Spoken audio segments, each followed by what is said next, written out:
Steve Nash. We're happy to hear him. We'll laugh. The countdown is on. T-minus, 27 hours till the NBA's trade deadline hits us, and there's lots of chatter throughout the league. So let's bring in our senior NBA insider, who is the one and only Adrian Wojnarowski, to talk about a couple of big names being mentioned as the deadline approaches. Woj, thanks for being here as always. Let's start in Toronto. What is the latest on the trade talk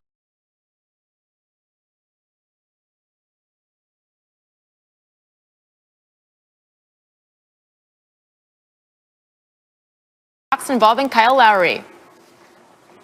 Well, they've been gathering momentum, Sage, and Kyle Lowry will be a free agent at the end of the season, and he's worked with Masai Ujiri, Toronto's president, and his agent Mark Bartelstein, Lowry's agent, about if he's going to be traded, where would he like to go? His stature in the organization, what he's meant to them. He's going to have a voice in this.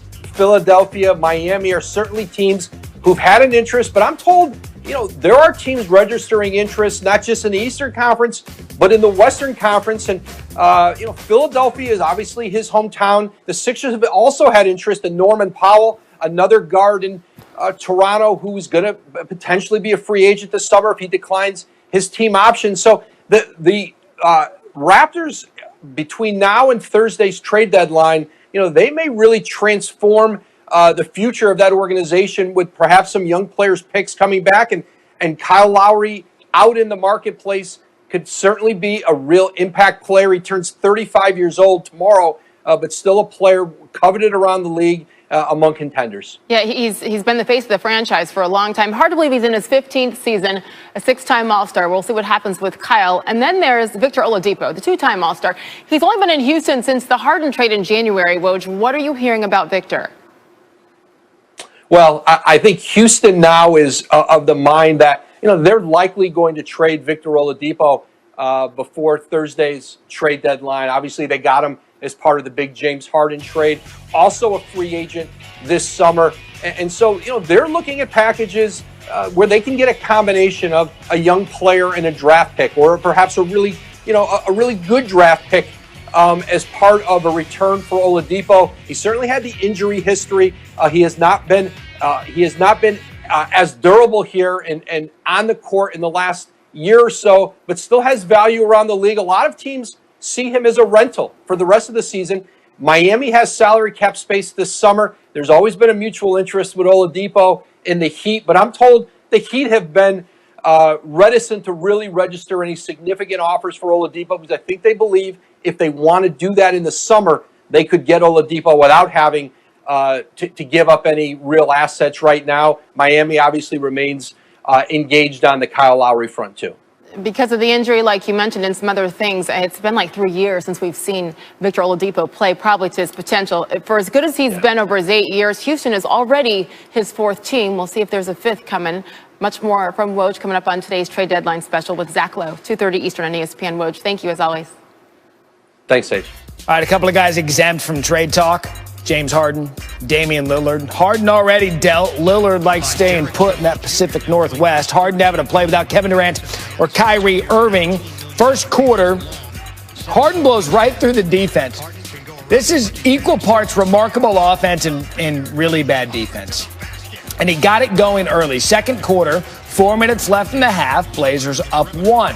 Lillard, then he does his thing. Up and under 17 points in the half. Harden goes for 15 points and 8 assists. We have a back and forth between the two stars. Close game going into the second half. Fourth quarter, Blazers down 6. Lillard, three-pointer, no good. Harden gets the rebound. Full court to Blake Griffin. Still doesn't dunk, just lays it in. New game, give it time. 4 minutes remaining. He got that dunk out of the way, didn't he? Did he? Games ago, I think he got one. It looks like Novocaine. Give it time, always works. Cantor, 19 points, 19 rebounds, double-double for Cantor. Animal style, only way to order a double-double. Trailblazers cut the lead to 3. Then Harden takes the handoff. Ball knocked away. Fouled. Harden slow to get up. Terry Stotts decides to challenge the call. After the review, it is overturned, and the ball is rewarded to the Blazers. So the Nets would foul, ensuing possession. They would split the free throws, cut the lead to 2. After nearly 5 seconds, Jeff Green eventually finds Joe Harris, gives it back to Green. He is fouled. Nets win 116-112. Harden, you've heard this before. He was really good. in basketball, everything isn't going to be perfect.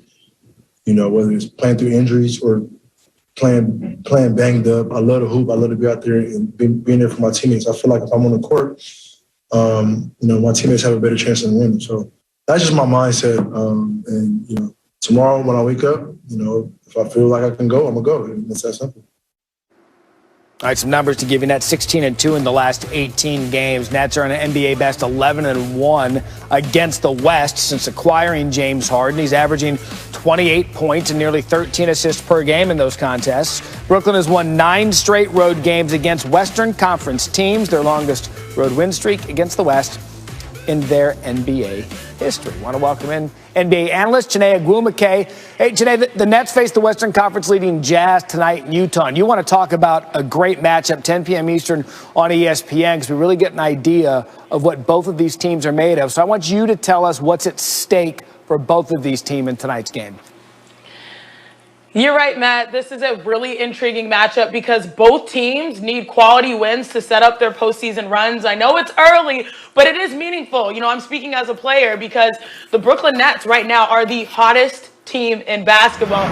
James Harden has found his way to really hold it down while Kevin Durant has been out, and now Kyrie Irving is now attending to a family matter, and he's currently onboarding Blake Griffin and keeping his team, you know, near the top of the Eastern Conference standings at number 2.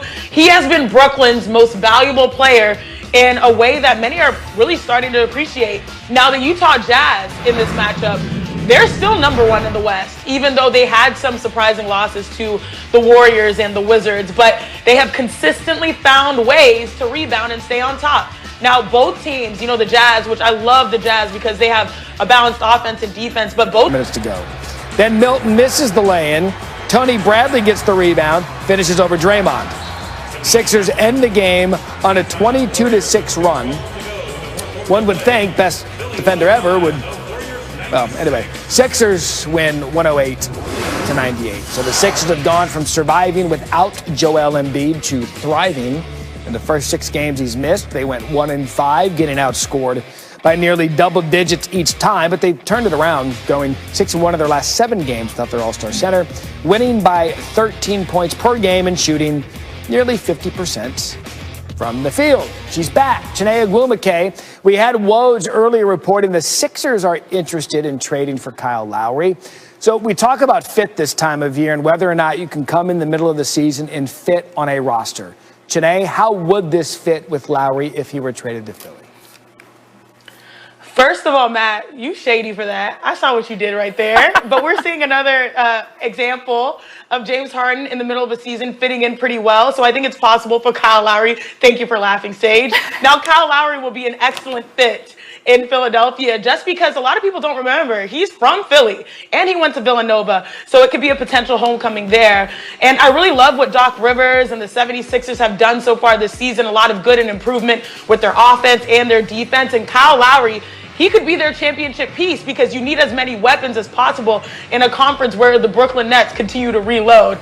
They're number 1, you know, in the East right now, and this is your year to make that push. And Kyle could be one of those guys. I mean, he's led a team to the pinnacle, and most importantly, he's a scoring point guard, which is necessary to stretch the floor for Joel Embiid. He's not afraid to put his body on the line, take a charge. He's well respected and battle tested. So this move would potentially put the entire NBA on notice, especially the Eastern Conference, if they're able to pull it off. But I really think overall, most contenders need to take a hard look at Kyle because he can be a game changer for a top team. Brings that mentality to a locker room, turns 35 tomorrow. You had mentioned he played his college ball at Villanova. Chiney, what little school did you play your college ball at?